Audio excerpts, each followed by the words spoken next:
Chapter 10.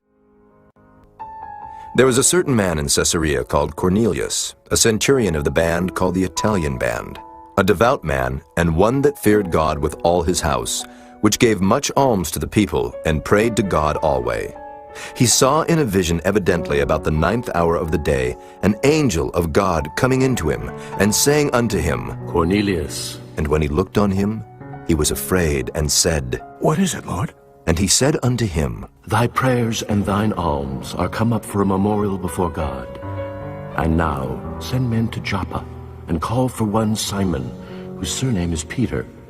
He lodgeth with one Simon a tanner, whose house is by the seaside. He shall tell thee what thou oughtest to do. And when the angel which spake unto Cornelius was departed, he called 2 of his household servants, and a devout soldier of them that waited on him continually. And when he had declared all these things unto them, he sent them to Joppa. On the morrow, as they went on their journey, and drew nigh unto the city, Peter went up upon the housetop to pray about the 6th hour. And he became very hungry, and would have eaten. But while they made ready, he fell into a trance, and saw heaven opened, and a certain vessel descending unto him, as it had been a great sheet knit at the 4 corners, and let down to the earth, wherein were all manner of 4-footed beasts of the earth, and wild beasts, and creeping things, and fowls of the air.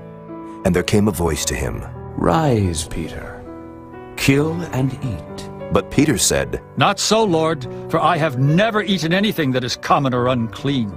And the voice spake unto him again the 2nd time, What God hath cleansed, that call not thou common.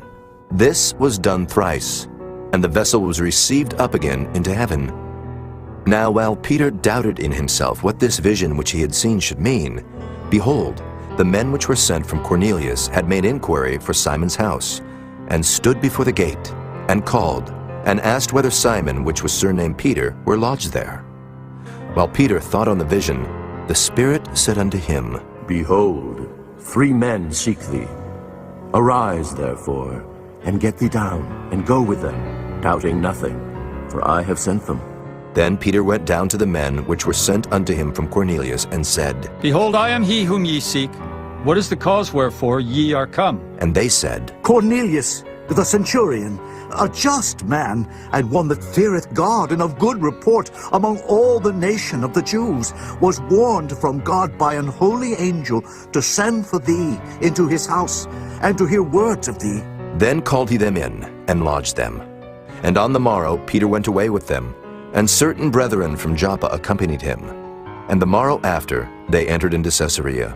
And Cornelius waited for them, and had called together his kinsmen and near friends.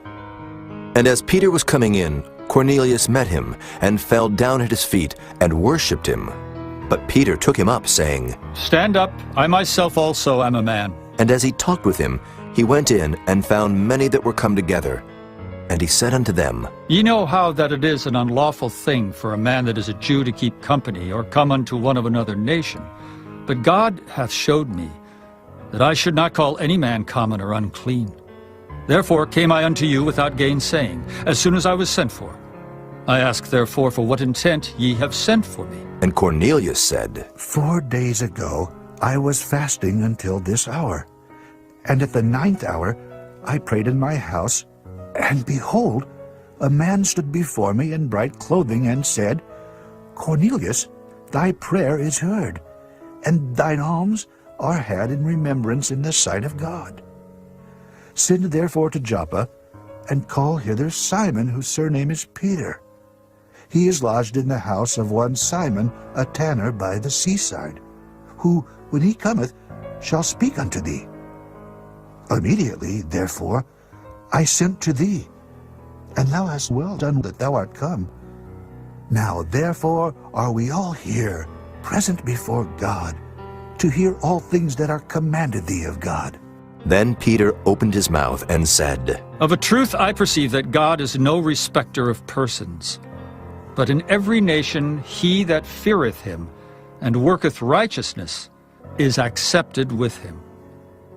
The word which God sent unto the children of Israel, preaching peace by Jesus Christ, he is Lord of all, that word I say ye know, which was published throughout all Judea, and began from Galilee after the baptism which John preached, how God anointed Jesus of Nazareth with the Holy Ghost and with power, who went about doing good and healing all that were oppressed of the devil, for God was with him.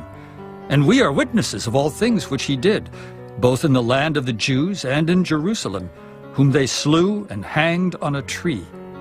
Him God raised up the third day and showed him openly, not to all the people, but unto witnesses chosen before of God, even to us, who did eat and drink with him after he rose from the dead. And he commanded us to preach unto the people, and to testify that it is he which was ordained of God to be the judge of quick and dead. To him give all the prophets witness, that through his name whosoever believeth in him shall receive remission of sins. While Peter yet spake these words, the Holy Ghost fell on all them which heard the word. And they of the circumcision which believed were astonished, as many as came with Peter, because that on the Gentiles also was poured out the gift of the Holy Ghost. For they heard them speak with tongues and magnify God. Then answered Peter, Can any man forbid water, that these should not be baptized, which have received the Holy Ghost as well as we? And he commanded them to be baptized in the name of the Lord. Then prayed they him to tarry certain days.